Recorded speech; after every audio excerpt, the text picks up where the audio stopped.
All right, guys. Coach Thor here with you again. We're trying to revamp, streamline our filming and editing and whatnot process, which means you're stuck with me for a couple extra videos this week. Aren't you lucky little devils?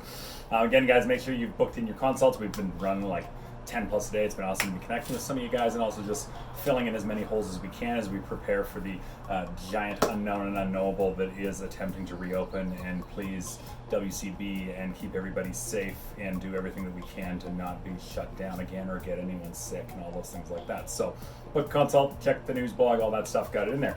Today I'm getting you warmed up for some bent over row retesting. Another important part again. Very important to be getting these movements in. I know it's at least, I think it's the least sexy of the strength things we've been doing, but it is one of the most important because you have got a lot, or you have not been doing a lot of upper body pulling, and we know that when you get back in the gym, as many have answered the question today, first thing you're going to do other than wash your hands and disinfect is a whole lot of pull-ups. And if you haven't been doing it at all, that's a real quick way to an injury.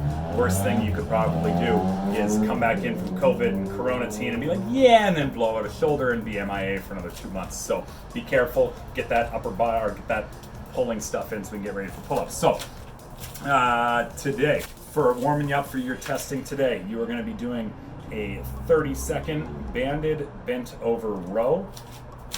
If you do not have a band, you can just do a bent over, nice slow rowing motion. Elbows coming back and together, get some good movement through those shoulder blades. Next up, a 30-second bent hollow hold. So just modify that hollow hold a bit.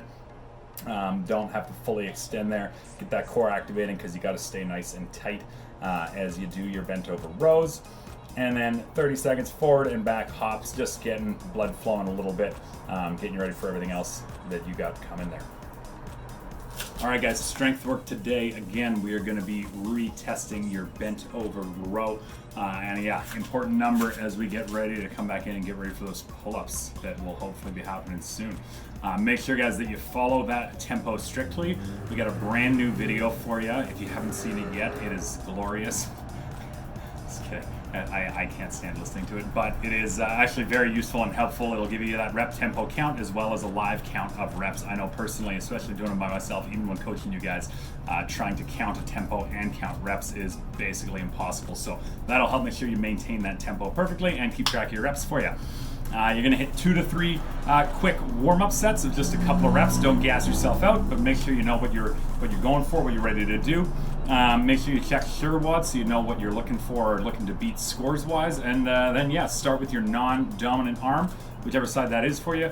Rest about 60 seconds between, and then you're going to hit that dominant arm. Remember, your set is done when your form is gone. So no twisting, turning, breaking, right? If I'm here and all of a sudden it goes to this, or things start to fall apart, not just if you can't get it all the way up there. So our set is done when that form is gone. No weight variation, a banded row if you have a band.